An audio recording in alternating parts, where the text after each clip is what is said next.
चांदखेड़ी में जो महावीर भगवान पहले नीचे विराजमान थे, आपने सन 2002 में उन्हें ऊपर विराजमान किया। तब से यह देखने में आ रहा है कि यहाँ विकास की ऐसी गंगा बह रही है जो रुकने का नाम नहीं ले रही है और निरंतर विकास हो रहा है। तो ऐसा क्या अतिशय है महाराज जी कि वो मूर्ति में अपन 2002 में जब से ऊपर विराजमान हुई है तभी से विकास बढ़ता जा रहा है महाराज जी। जब मैं यहाँ आया पहली बार तो मूल स्थान प्रवेश करते ही मूल स्थान खाली था और मूल स्थान पर भगवान बाहुबली की मूर्ति विराजमान थी। मैं कई इस दिनों तक इस संबंध में सोचता रहा कि इसकी शुरुआत कहाँ की जाए, कौन सी सबसे बड़ी बीमारी दोष निकाला जाए कि इसका विकास का रास्ता खुले। करीबन 10 से 15 दिन बाद मुझे एक दिन बाहुबली का दर्शन कर रहा था। दर्शन करते करते उन्होंने कहा, जब तक तुम मुझे नहीं खिसकाओगे तुम कुछ भी नहीं कर पाओगे, क्योंकि मूल स्थान पर मेरा स्थान है ही नहीं है। मैं मूल स्थान के लायक मैं नहीं हूँ, मेरा स्थान ही नहीं है मूल स्थान। तीर्थंकरों का ही मूल स्थान होता है। दूसरा, मेरी आकृति जितनी बड़ी है उस आकृति के अनुसार ये गर्भालय नहीं है। तो अब शुरुआत में तो हमारा इतना ज़्यादा उस समय कमेटी भी हुक्म काका जैसी कमेटी बलजोर नहीं थी, बलवान नहीं थी कि एक इशारे पर कुछ भी कर बैठे। अब कोई उस समय ऐसा था नहीं ज़्यादा। तो मैंने एक दिन कहा कि ऐसा करो कि एक आदिनाथ भगवान की मूर्ति बाजू में बैठी है। मैंने कि बाहुबली को तो खड़े रहना दो, इनके आगे एक मूर्ति अपन रख देते हैं जिससे आते ही तीर्थंकर का दर्शन हो। बस एक कमल यहीं पुराना पड़ा था, उस पर जैसे मैंने आदिनाथ भगवान को बैठाला तैसे ही विकास के द्वार सब खुलना शुरू हो।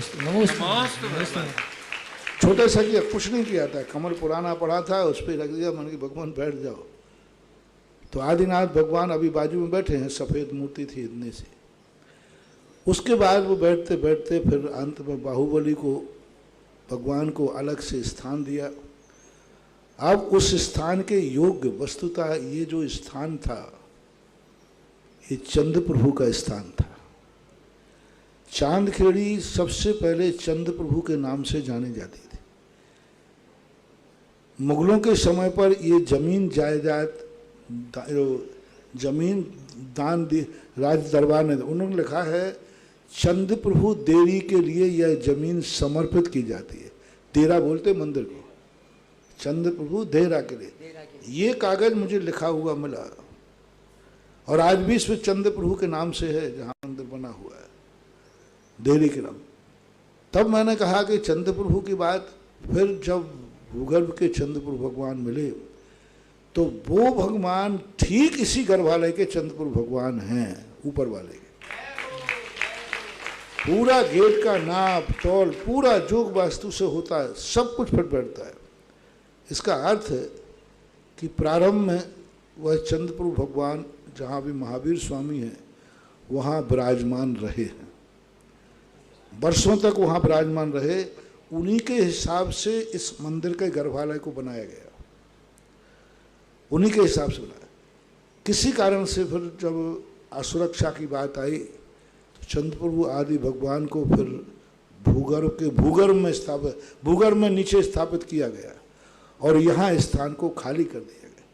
आप लोगों ने देखा होगा कि आदिनाथ भगवान नीचे बहुत आगे बैठे हैं, ऊपर जाओ तो वहाँ दरवाजे पे पड़ता है उनका सिर, और महावीर स्वामी पीछे हैं। पर वही रहस्य का विषय है कि पीछे खाली है और भगवान आदिनाथ आगे है। शिखर पीछे वाली मूर्ति पे बनी, आगे वाली मूर्ति पे आदिनाथ भगवान के ऊपर कोई शिखर ही नहीं थी। बाहुबली जहाँ थे वहाँ पर शिखर थी, जहाँ भी महावीर स्वामी। उन्हीं रहस्यों से हम बड़े रहस्य तक पहुँचे थे। तो कुछ ऐसी है, महावीर स्वामी को फिर एक स्थान पर अग्निकोण में बैठे हुए थे, उनको ऊपर लाए।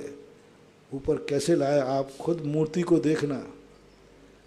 और चारों तरफ के दरवाजे देखना, अब कैसे लाए थे ये मेरे ही जी जानता है। जय हो प्रभु, जय हो प्रभु। और कैसे आए भगवान ऊपर, कल्पना करें जीना, पहले जीना कैसे थे, कितने छोटे थे, कैसे आए क्या आए। और लेकिन जब से हुआ तब से चांदखेड़ी का रूप अपने आप में निखर रहा है, क्योंकि अब प्रवेश करते ही सबसे पहले हमें महावीर स्वामी का दर्शन होता है। नमोस्तु, नमोस्तु।